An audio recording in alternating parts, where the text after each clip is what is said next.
So yes, मैंने एक folder बना लिया फाइंड नाइन। मैं क्या करूँगा कि सबसे पहले मैं कमांड प्रॉम्प्ट खोलूँगा। कमांड प्रॉम्प्ट के लिए आप विंडो प्लस आर दबाएंगे और उसके बाद टाइप करेंगे CMD, एंटर करेंगे और आपका कमांड प्रॉम्प्ट खुल जाएगा। सो आपका कमांड प्रॉम्प्ट खुला है। अभी आप कहाँ पर, रोजर पे। आपको जाना कहाँ पे है, फ्रंट एंड के अंदर। सो मैं पहले सबसे पहले क्या करूँगा, करंट डायरेक्टरी। करंट डायरेक्टरी के बाद मैं जाऊँगा कहाँ पर, डेस्कटॉप पर। डेस्कटॉप पे जाने के बाद फिर से current directory and then I will go to front end, फिर current directory, I will go to find line. अब मैं इस फ़ोल्डर के अंदर आ गया, फाइंड नाइन के अंदर, ठीक है। सो बेसिकली मैं अब यहाँ पर हूँ।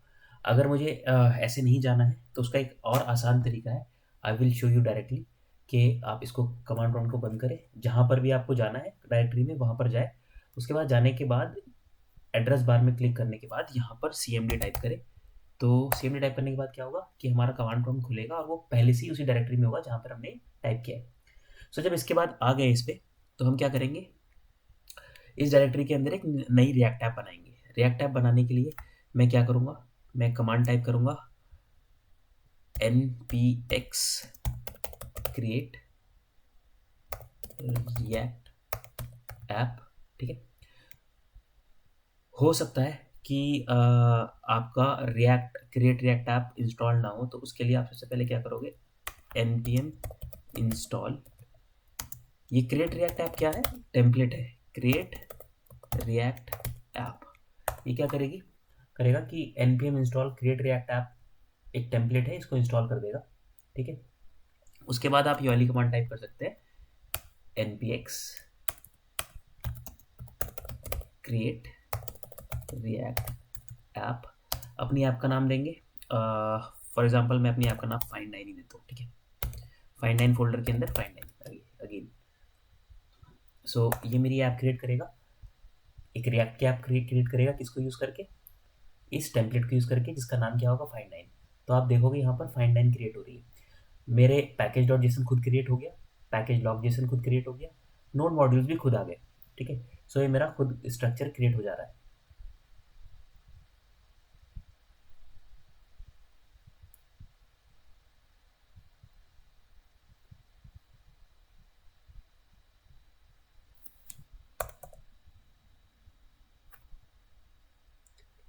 पैकेज डॉट जेसन क्रिएट हो गया यहाँ पर।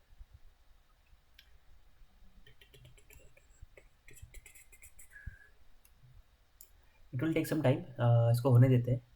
जैसे ही मेरी रिएक्ट ऐप पूरी इंस्टॉल हो जाएगी, एक चीज़ और दिखानी है यहाँ पर।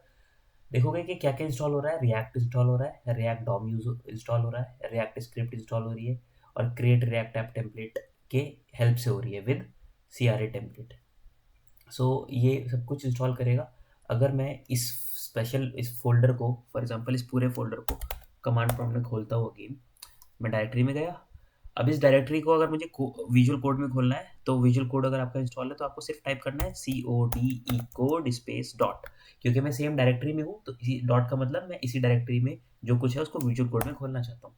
सो जैसे ही मैं एंटर करूँगा, तो I just close this visual code.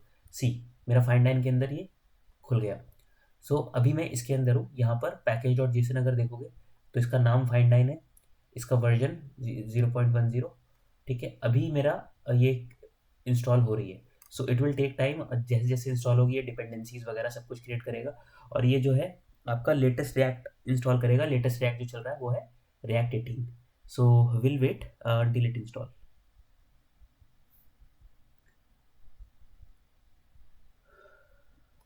So yep, this is done. Now you can see that this is the structure. ये जो स्ट्रक्चर है इसमें सबसे पहले मैंने कहा कि पैकेज जेसन फाइंड नाइन के अंदर, पैकेज जेसन के अंदर आप देख सकते हो मेरे प्रोजेक्ट का नाम फाइंड नाइन है। उसके बाद इसमें रिएक्ट लेटेस्ट वर्जन जो है 18.2 ये इंस्टॉल हुआ है। रिएक्ट डॉम, रिएक्ट स्क्रिप्ट का जो वर्जन है, वेब वाइटल्स, और ये स्क्रिप्ट है कुछ जो हमें रन करना है या बिल्ड करना है, तो हमें ये रन करनी पड़ेंगी। सो बेसिकली पैकेज जेसन है। उसके बाद मेन स्ट्रक्चर जो होता है, एक पब्लिक फोल्डर होता है। पब्लिक फोल्डर में एक index.html फाइल है, इस पर मैं आऊँगा। अभी ध्यान रखना कि इसके अंदर एक index.html फाइल है। एक सोर्स फोल्डर होता है, सोर्स फोल्डर के अंदर अगर आप देखोगे तो app.js, इस स्ट्रक्चर को मैं पहले भी दिखा चुका हूँ सारा जो स्ट्रक्चर होता है। सो अगर मैं इसको रन करना चाह रहा हूँ एप्लीकेशन को, तो मैं क्या करूँगा, मैं टर्मिनल पे जाऊँगा। एक टर्मिनल स्टार्ट करने के बाद मैं स्टार्ट करूंगा npm रन स्टार्ट, ओके, या npm स्टार्ट भी कर सकता हूँ डायरेक्टली, ठीक है। तो ये क्या करेगा, मेरी रिएक्ट स्क्रिप्ट स्टार्ट कर देगा। क्यों कर देगा, क्योंकि पैकेज जेसन में मेरा जब मैं npm स्क्रिप्ट चलाता हूँ स्टार्ट करके npm स्टार्ट या npm रन स्टार्ट, तो ये क्या चलाता है, रिएक्ट स्क्रिप्ट। तो ये क्या करता है, मेरा डेवलपमेंट सर्वर को स्टार्ट कर देता है।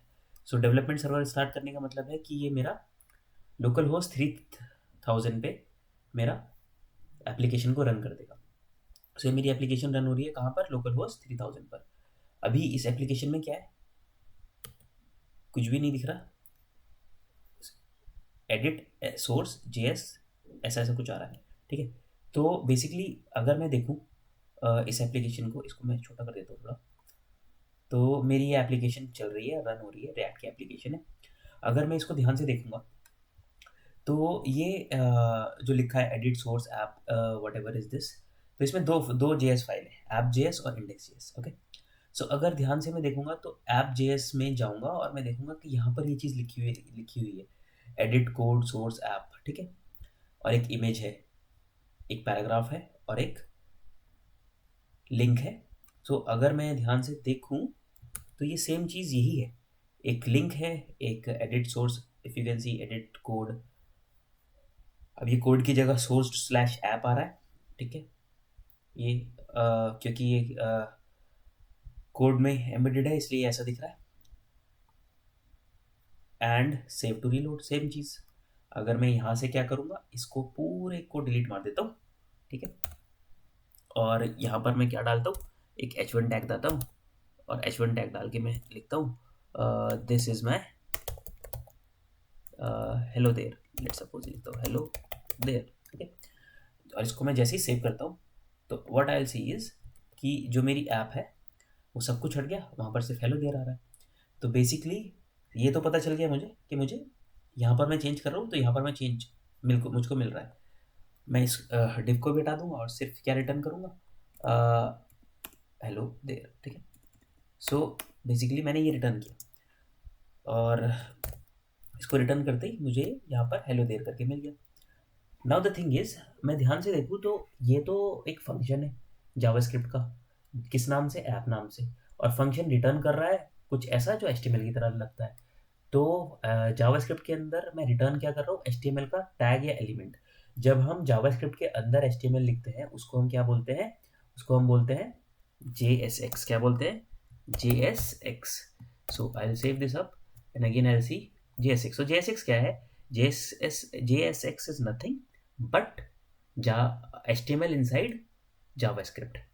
सो ये रिएक्ट क्या करता है, रिएक्ट इसको ऐसा नहीं है कि रिएक्ट इसको रीड कर लेता है कि HTML है या क्या, ऐसा ऐसा क्या है, रिएक्ट क्या करता है कि रिएक्ट इसको इस तरीके से रीड करता है कि अगर मैं देखूंगा तो index.js में मैं क्या कर रहा हूँ, इंपोर्ट कर रहा हूँ रिएक्ट, ठीक। और सबसे पहले जब एप्लीकेशन चलती है तो एप्लीकेशन कहाँ आती है सबसे पहले, index.js में। ये मेरी स्टार्टिंग फाइल होती है। हमेशा ये पूछा भी जाता है कि whenever जो बूटस्ट्रैप फाइल होती है, जो स्टार्टिंग फाइल होती है, सबसे पहले कौन सी फाइल हिट होती है जाकर, जैसे ही प्रोजेक्ट रन होता है, कोई सा भी कितना ही बड़ा प्रोजेक्ट होगा, ये आपकी index.js सबसे पहले जाके रन होगी। सो index.js में क्या है, आपने रिएक्ट लाइब्रेरी से, सॉरी, रिएक्ट पैकेज, एक सेकेंड, यप, रिएक्ट को इंपोर्ट कर रखा है, रिएक्ट पैकेज है लाइब्रेरी से, ऐसे ही रिएक्ट डॉम को भी इंपोर्ट कर रखा है।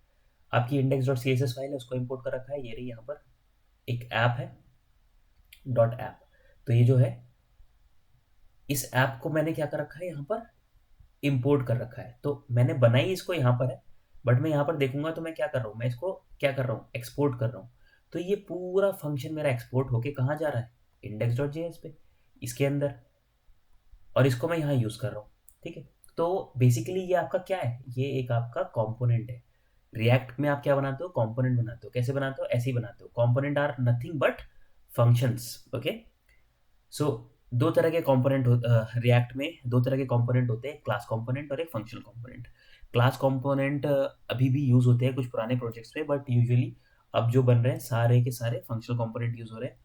सो हो सकता है आपको क्लास कंपोनेंट में इंटरव्यू में पूछे कि क्लास कंपोनेंट क्या होते हैं, उन्हें कैसे डिफाइन करते हैं, ठीक है। बट यूजुअली वॉट एवर अब से जो नया यूज़ हो रहा है स्टैंडर्ड, वो फंक्शनल कंपोनेंट यूज़ हो रहा है। सो फंक्शनल कंपोनेंट मेरा ये बन गया। क्या कंपोनेंट है? एक ऐप कंपोनेंट है। तरीका क्या होता है? एक फंक्शन बनाया, उसका नाम लिखा। एक चीज़ याद रखनी होती है कि इसका कैपिटल लेटर हम इसका फंक्शन जो होता है, वो कंपोनेंट का नाम जो होता है फंक्शन का, उसका जो फर्स्ट लेटर होता है वो हमेशा कैपिटल होना चाहिए। ये हमेशा याद रखना है। सेकेंड इज कि इसको मैंने एक्सपोर्ट करना है। जब एक्सपोर्ट करूंगा तभी मैं कहीं और यूज़ कर पाऊंगा। यहाँ पे मैंने इसको एक्सपोर्ट करा, यहाँ पर मैंने इसको इम्पोर्ट कर लिया, इस ऐप के अंदर मेरा वो पूरा फंक्शन आ गया। अब इसको यूज़ कैसे करते हैं? जिस नाम से मैं फंक्शन बनाता हूँ, उस नाम को हम HTML टैग्स की तरह यूज करते हैं। देखा होगा HTML टैग कैसे होता है? पी टैग ऐसे ही होता है। और सेल्फ क्लोजिंग टैग कैसे होता है? कि जैसे इमेज टैग होता है, उसको मैं क्या करता हूँ, यहाँ पर अगर सेल्फ क्लोज कर देता हूँ तो मैं ऐसे भी लिख सकता हूँ। यहाँ पर मैं सोर्स वगैरह डिफाइन करता हूँ, source equals to whatever source. So मेरा ऐसा टैग दिखता है, ये मेरा एक HTML का टैग है। बट मैंने ये भी बिल्कुल इस तरीके से यूज करा है, सेल्फ क्लोजिंग टैग, ठीक है। मैं चाहूँ तो इसको सेल्फ क्लोजिंग ना करके ऐप खोल के ऐप बंद कर सकता हूँ। यहाँ पर ऐसे भी लिख सकता हूँ इसको मैं, ऐप, ठीक है, ये भी चलेगा, बट ज़रूरत नहीं है, ठीक है। तो ये मैंने क्या किया, ये एक तरीके से HTML एलिमेंट की तरह मैंने कंपोनेंट बना लिया, जिसको मैं ऐसे यूज़ कर सकता हूँ। तो कंपोनेंट को यूज़ करने का तरीका क्या होता है?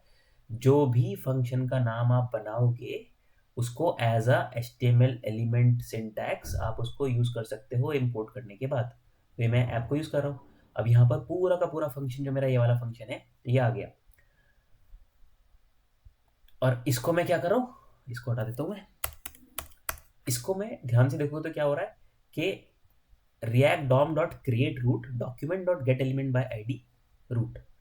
सो रिएक्ट का जो डॉम है, डॉक्यूमेंट ऑब्जेक्ट मॉडल जो है, वो क्या कर रहा है, एक रूट एलिमेंट क्रिएट कर रहा है।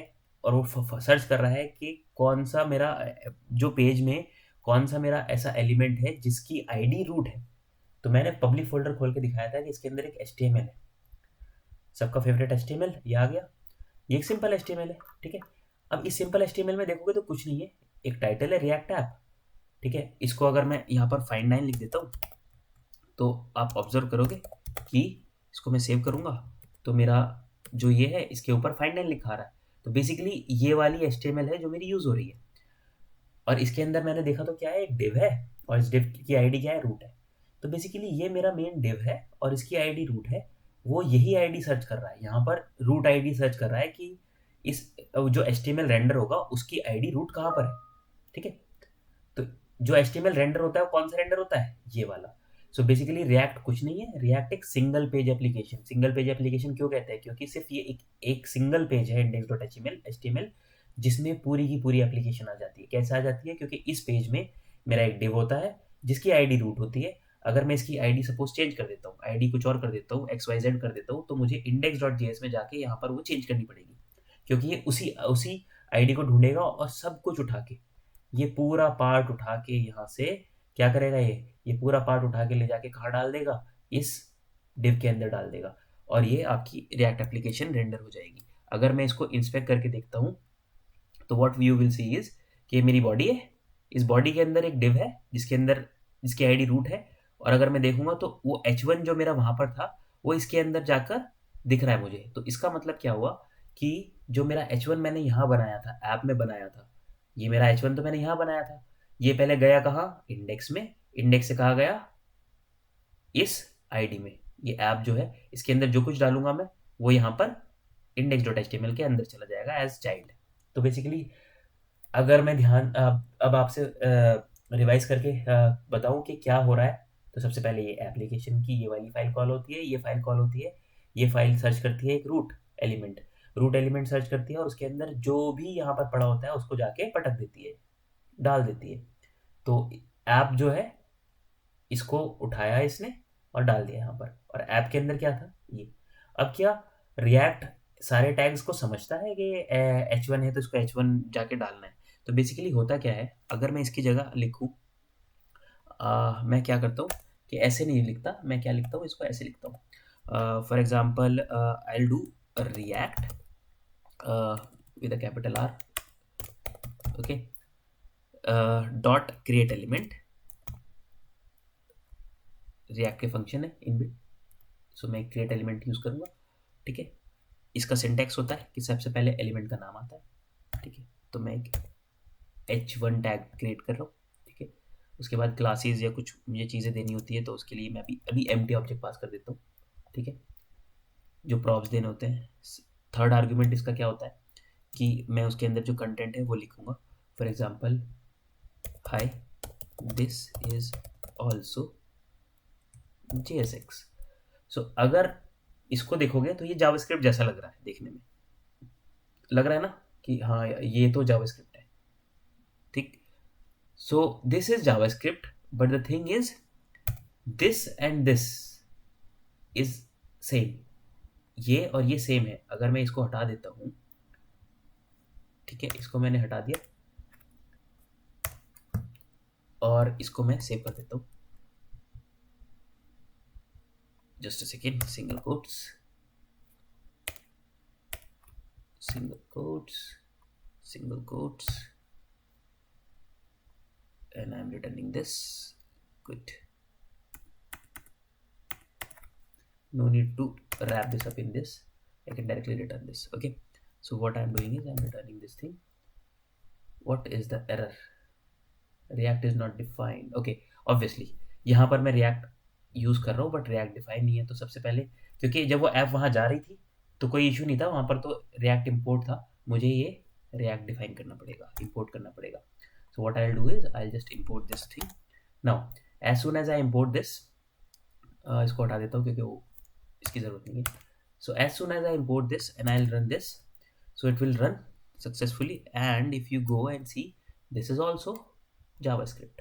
So ये देखने में लग रहा है कि JavaScript है, बट द थिंग इज ये कॉम्प्लेक्स है। इसको इसको इस तरह बार बार लिखने से अच्छा है, what we can do is we can directly type, simply we can type h1 और ये टैग देने के बाद what we will do is हम कुछ भी लिख देंगे इसके अंदर। ठीक है, सो ये आसान है करना, इसलिए हम ऐसा करते हैं।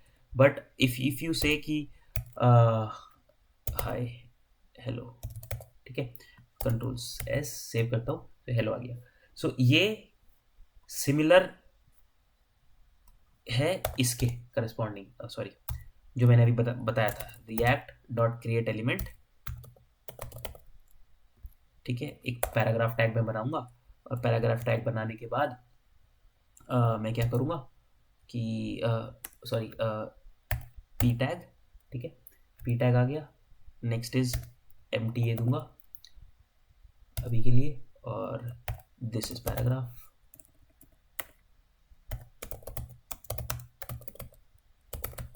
ठीक, ये मैंने दे दिया। सो हुआ क्या यहाँ पर, अभी आपको एरर दिखेगा। क्यों? क्योंकि रिएक्ट जो है वो मल्टीपल लाइंस जो है वो JSX की मल्टीपल लाइंस रीड नहीं कर सकता। ठीक है, क्योंकि रिटर्न जब करते हैं तो रिटर्न वो पहली चीज रिटर्न करेगा, बाद में वो कहेगा कि anything you want to return from a function should be a single thing. So इसको मुझे रैप करना पड़ेगा। तो मैं रैप करने के लिए, ये रिएक्ट फ्रेगमेंट होता है, ये हमेशा यूज होगा। इसको मैंने रैप कर दिया किसमें रैप कर दिया, रिएक्ट फ्रेगमेंट्स में। ठीक है, सो ओके सॉरी, इसको मुझे रैप करना पड़ेगा इसके अंदर। सो या क्या हो रहा है कि दो चीज़ ऑब्जर्व करी कि जब रिएक्ट फ्रेगमेंट के अंदर डाल दिया और जब इसके साथ ये है तो मुझे इसको कर्ली ब्रेसेस में डालना पड़ रहा है। सो JSX में आप वेरिएबल की वैल्यूज या फिर कोई भी जावास्क्रिप्ट आपको रन करनी है, फॉर एग्जांपल अगर मुझे यहाँ पर रन करना है कोई एक्सप्रेशन जावास्क्रिप्ट की, लेट सपोज इसके नीचे एक और करता हूँ मैं 3 + 5। सो दिस इज 3 + 5, ये एक्सप्रेशन है। अगर जावास्क्रिप्ट में इस एक्सप्रेशन को लिखता तो क्या होता, यू कैन सी यहाँ पर क्या हो रहा है कि इस एक्सप्रेशन को इसने खुद ही रिजॉल्व कर दिया। क्यों? क्योंकि किसके अंदर है, कर्ली ब्रेसेस के अंदर है। तो JSX में एक बेनिफिट हमें क्या मिल जाता है ओवर द HTML थिंग, कि हम उसमें जावास्क्रिप्ट HTML के अंदर लिख सकते हैं, या फिर कह सकते हो जावास्क्रिप्ट के अंदर HTML और HTML के भी अंदर जावास्क्रिप्ट। ये HTML के अंदर है बट इसको मैं कर्ली ब्रेसेस के अंदर जावास्क्रिप्ट लिख सकता हूँ। ये भी जावास्क्रिप्ट है, ये भी जावास्क्रिप्ट है, ठीक। सो आगे जाके इससे बहुत फायदा होने वाला है। सो बेसिकली जब भी कोई वेरिएबल या कुछ भी चीज़ होगी जो जावास्क्रिप्ट, बेसिक जावास्क्रिप्ट का वेरिएबल है, उसको एक्सेस करना है, उसकी वैल्यू एक्सेस करनी है, तो मैं कर्ली ब्रेसेस बनाऊंगा, उसके अंदर डाल दूंगा एंड डन, वो यूज हो जाएगा। सो बेसिकली मैंने 3 चीज़ें लिखी, दिस, दिस एंड दिस, और यहाँ पर मुझे क्या मिल रहा है, if you can see this is paragraph, hello and this. So hello is simple this, इसको मैं ऐसे भी लिख सकता था, react dot create element h1 and then hello, इसको इस तरह भी लिख सकता हूँ मैं।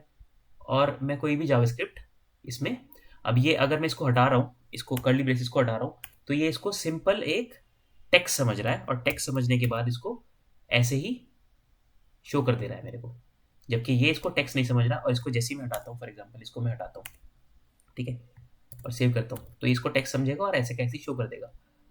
अनदर थिंग इज कि यहाँ पर पूरा का पूरा जावास्क्रिप्ट जो है वो आपका यूज हो जाता है। फॉर एग्जाम्पल अगर मैं ऐसे करूँगा 3+5, ठीक है, सो इट विल कनकैटिनेट, क्योंकि जब स्ट्रिंग के साथ हम ऐड करते हैं इंटीजर को, वो कनकैटिनेट करेगा। तो बेसिकली यहाँ जावास्क्रिप्ट रन हो रही है, जैसे आप कंसोल पे कर सकते हो। So this is the benefit of using JSX, and this is the one of the benefit of using React, because you can use JSX inside it. तो ये चीज़ आपको समझ आ गई कि JSX क्या होता है, React में JSX लिखते हैं उसका फ़ायदा क्या होता है, क्यों हम यूज़ करते हैं। नेक्स्ट क्वेश्चन इज कि हम React ही क्यों यूज़ करते हैं, वाई React। और भी फ्रेमवर्क है, Angular है, Vue.js है, so why do we need to use React। So इसका आंसर जो है एक नहीं है, बहुत सारे हैं। सो मैं सिर्फ बता रहा हूँ, if you want to note आप नोट कर सकते हो। सो या आई विल टेल यू कि why do we use React. First is कि रिएक्ट में आप क्या कर सकते हो, सबसे पहले तो सब वर्चुअल डॉम बोलेंगे, किसी पूछोगे तो सब बोलेंगे virtual DOM virtual DOM, but सिर्फ वर्चुअल डॉम नहीं है। मैं आपको टोटल 5 6 7 चीज़ें बता देता हूँ, जो आप अगर इंटरव्यू में कभी आपसे पूछे तो आप बता सकते हो कि हाँ क्यों मुझे रिएक्ट यूज़ करना है over other libraries which are present. ऐसा नहीं है एंगुलर बेकार है, एंगुलर अच्छी है, मैंने एंगुलर पे भी काम किया है, व्यू पे भी मैंने काम किया है। सो सबके अपने अपने बेनिफिट है, प्रोज है, कॉन्स है। पर्सनली मैं रिएक्ट पे काम करता हूँ, मैं नेक्स्ट पे भी काम करता हूँ, but I'll prefer next in React over Angular and stuff. So the thing is, first is reusable component। ये आप कहीं भी कर सकते हो, Vue, Angular, React। So ये कोई ऐसा नहीं है स्पेसिफिक टू React है। अगर आपसे कोई पूछे स्पेसिफिक टू React, तो yes, virtual DOM is one, but reusable component का मतलब होता है आप React में अपने ऐसे component बना सकते हो जो आप उसको बार बार UI components को रीयूज कर सकते हो, ठीक है, जिससे आपका कोड सिंप्लीफाई हो जाता है, कोड कम लिखना पड़ता है, और कंसिस्टेंसी मेंटेन रहती है ओवर डिफरेंट एप्लीकेशंस जो आप यूज कर रहे हो। Second is virtual DOM. React में कॉन्सेप्ट है वर्चुअल डॉम का, ठीक है। वर्चुअल डॉम क्या होता है कि एक तरीके से ये काफ़ी बड़ा टॉपिक है, मतलब इसको अच्छी तरह बता सकते हैं डिफाइन करके, तो मैं इस पर एक अलग से वीडियो बना के लिंक शेयर कर दूंगा इसी वीडियो पे। बट अभी के लिए बता देता हूँ कि वर्चुअल डॉम क्या होता है कि फॉर एग्जांपल मेरा ये UI है, let me just open this thing, just a second, give me a second, ठीक है। अगेन मेरी drawing skills. So virtual DOM क्या है आपका कि ये मेरा वेब पेज है, वेब पेज में मेरे 1 2 3 4 5 कंपोनेंट है, ठीक है। ये कमेंट सेक्शन है फॉर एग्जांपल, ठीक है, इसमें मैंने कुछ अपडेट मारा, ठीक है, किसी ने कोई कमेंट ऐड करा, तो कमेंट ऐड करा, तो जैसे ही मेरा कमेंट ऐड किया, तो यूजुअली क्या हो सकता है कि मेरा सब कुछ एक सारी चीज़ें रीलोड हो, पूरा पेज रीलोड हो और नया कमेंट आ जाए। एक तो ये तरीका है। तो इसमें पूरा ये पूरा डॉम है, ठीक है, डॉक्यूमेंट ऑब्जेक्ट मॉडल, ये पूरा डॉम दोबारा से क्या हो जाए, रीलोड हो जाए, तो वो एफिशिएंट नहीं रहेगा। क्यों? क्योंकि जो चीज़ चेंज नहीं हुई वो भी आप रिसोर्सेज ज़्यादा यूज़ होंगे, नेटवर्क ज़्यादा यूज़ होंगे। फॉर एग्जांपल यहाँ पे कुछ डेटा आ रहा है जिसमें एपीआई कॉल्स वगैरह हो रही हैं, वो क्या होगा, वो दोबारा से एपीआई कॉल्स जाएंगी, डेटा फैच होगा। This is not the efficient way, most efficient way. अगर मेरा कमेंट ऐड हुआ है तो सिर्फ कमेंट वाली एपीआई हिट हो और वो अपडेट हो, तो बेसिकली क्या करता है, ये इसका एक स्नैपशॉट ले लेता है रिएक्ट, स्नैपशॉट या फोटो, वर्चुअली एक और डॉम क्रिएट कर देता है। ठीक है, एक वर्चुअल डॉम क्रिएट कर देता है और वो चेक करता है कि कोई भी चीज़ अपडेट अगर होती है, फॉर एग्जाम्पल एक कमेंट या कुछ चीज़ अपडेट हुई, तो वो पूरा डॉम अपडेट नहीं करेगा, वो सिर्फ वो वाला पार्ट अपडेट करेगा डॉम में से। सो सिर्फ ये वाला पार्ट जो है रिफ्रेश होकर अपडेट हो जाएगा, बाकी चीज़ें ऐसी रहेंगी, तो मेरी रिसोर्सेज सेव हो जाती है। तो वर्चुअल डॉम का कॉन्सेप्ट ये होता है कि रिएक्ट अपने पास एक कॉपी बना के रखता है डॉम की, कुछ भी अपडेट होता है तो वो मैच करता है इस कॉपी से। ओके, नए में जो है, नए में ये चीज़ चेंज आई है बट ये इसमें नहीं है, सो ये चीज़ को क्या करो, इस चीज़ को रेंडर मारो, री रेंडर मारो, उस पार्ट को अपडेट करो। पूरे डॉम को अपडेट करने की ज़रूरत मुझको नहीं है। सो वर्चुअल डॉम का कॉन्सेप्ट होता है ये, उससे परफॉर्मेंस बहुत ज़्यादा इनहेंस हो जाती है। ठीक है, सो नाउ एक और इसका फ़ायदा है रिएक्ट यूज़ करने का कि रिएक्ट में जो होता है डिक्लेरेटिव सिंटैक्स यूज़ होता है। ठीक है, सो अब डिक्लेरेटिव सिंटैक्स क्या होता है, आप ये खुद सर्च करना, कुछ भी खुद कर लिया खुद भी कुछ करना चाहिए। ठीक है, बाकी रिएक्ट का एक और फ़ायदा यूज़ करने का ये है कि क्योंकि इसकी इकोसिस्टम जो है, इसकी कम्युनिटी बहुत ही बड़ी है। कम्युनिटी बहुत बड़ी मतलब क्योंकि ये फेसबुक ने बनाया है, फेसबुक इसे ओन करता है, मेंटेन करता है और इसी वजह से फेमस है। इस वजह से इसकी कम्युनिटी बहुत बड़ी है, तो आपको कहीं आप फँस जाते हो या आपको कहीं चीज़ें प्रॉब्लम आ जाती है, तो there are lot of resources where you can find, आप जहाँ जा सकते हो और ढूँढ सकते हो अपने आंसर्स।